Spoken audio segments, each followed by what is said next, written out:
Sinclair and BP. By the next sale in '65, which was mostly Prudhoe, Sinclair had lost its nerve. BP bid and got most of the rim, but most of it was gotten by Richfield and Exxon.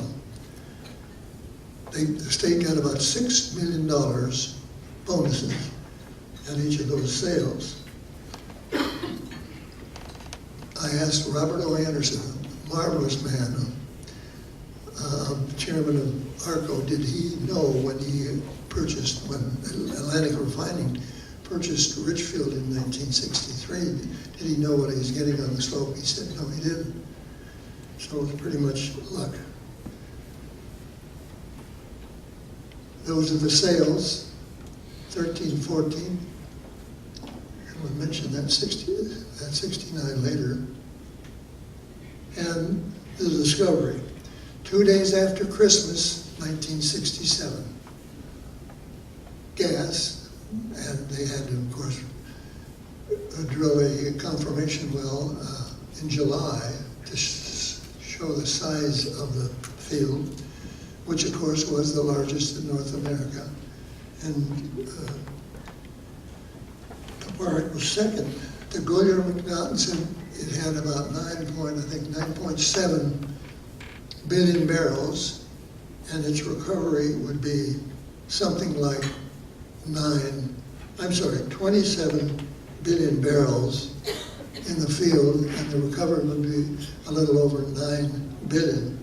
Today we're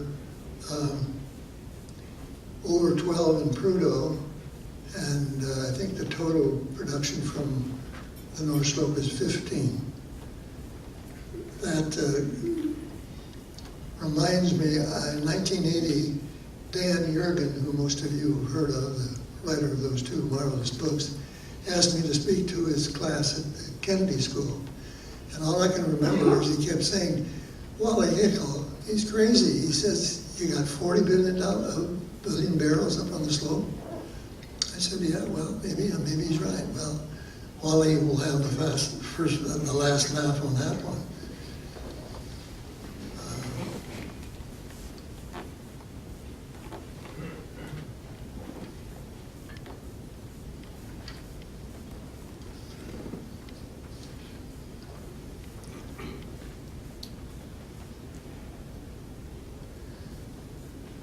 A year after the discovery, 1969, the state held a sale for the lease acreage that had not been bid at those former sales. And they got $900 million. And that woke up Alaska. They realized that they were in the big time. And outside, there were signs, Eskimos own North Slope. You see, there had always been knowledge that the natives, right now 12% of our population, were entitled to some land. But it was up to Congress to decide what that land was and when they were going to get it.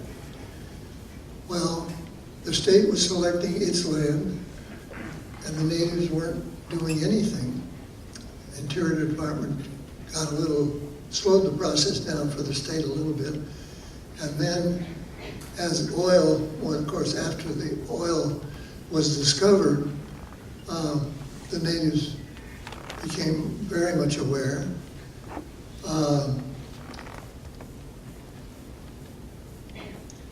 And then, of course, for the pipeline to be built, it would have to go across land that the natives could select. And so everything froze at that point. Nothing happened. I remember here locally, the business community, everybody was against the natives. What are those people doing holding up this pipeline?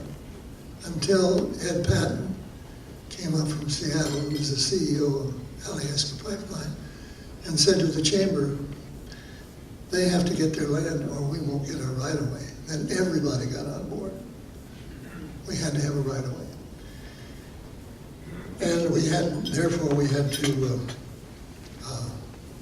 settle the native land claims, which was done, of course, in 1961, December. Nixon signed it. Wally Hickel was the Secretary of Interior at the time. It provided for 12 regional profit-making corporations with mineral rights in the corporations, 40 million acres to be selected, plus about $1 billion in cash. And then in 1973, an Authorization Act was proposed, had to be proposed, to let the pipeline be built. And it did pass in 73 by one vote. The Vice President, Spiro Agnew, cast the critical vote.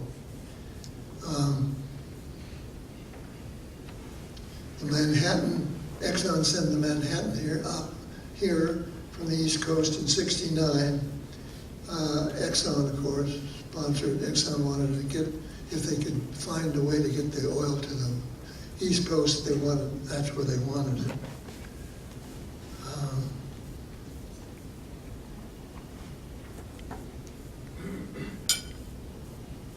And then TAPS, the pipeline company, was formed.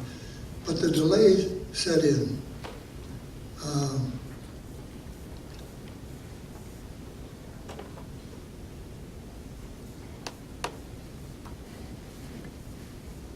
It was built, the pipeline was built for, here's a picture of Wally Hickel with the native leaders back in Washington. He's secretary. They're back trying to solve the native claims land rights. And as I say, they did when Nixon signed it.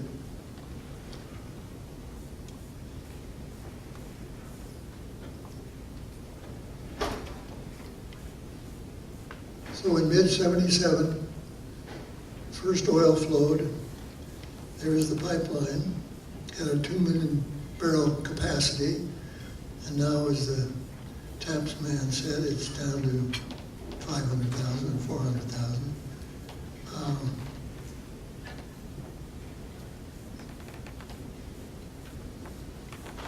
I put this in here because BP went up on the slope and drilled slightly offshore a well in '82. It was so high at the time, but BP controlled so high. It cost them a couple $2 billion, and it was dry. And now, to make a political comment, BP has looked for no new oil since then.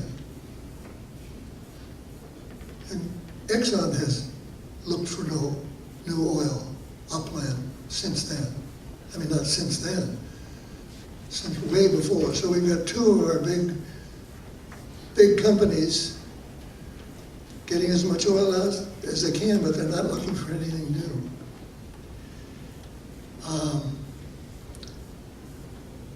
You remember the spill, '89, all you can do is say Exxon let an alcoholic remain a skipper. And then in 1990, when BP was going to buy Arco worldwide, as you know they did, except not up here. Hickel and a group of us, small group, got together and fought that, and the FTC said no, it give them too much control on the pricing. We thought it would give them too much political control, and we still think so. So let's see, I'll end here with a chart that Roger gave me showing the production decline and, of course, the price increase. The future, Cook Inlet will have a lot more gas. I don't think we need to bring the gas from the slope down to Cook Inlet. Shell tried to go offshore, as you probably know, and did everything right, and then everything went wrong. But it'll be back, I suspect. We have the national oil companies from Norway, from Spain, from Italy. So when people say, we've got to do something drastic to get more people interested, it's nonsense for me, from my standpoint. It makes no sense.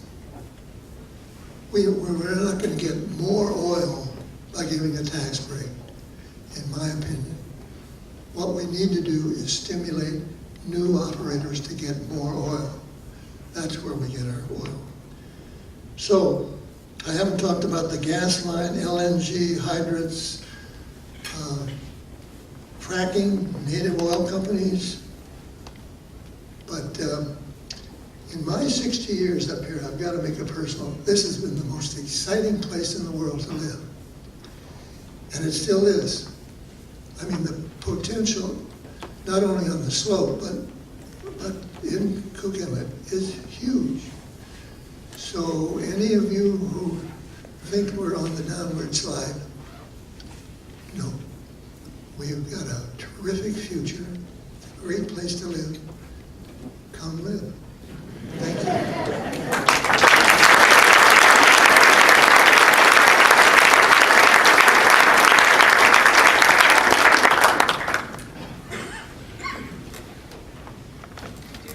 Would you be willing to take some questions?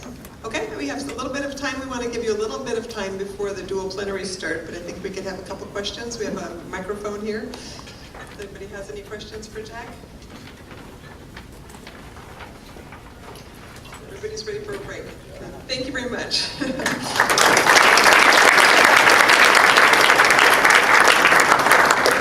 Okay, that's going to give us about a 15-minute break before our dual plenary sessions start in the 2 meeting rooms immediately to that direction.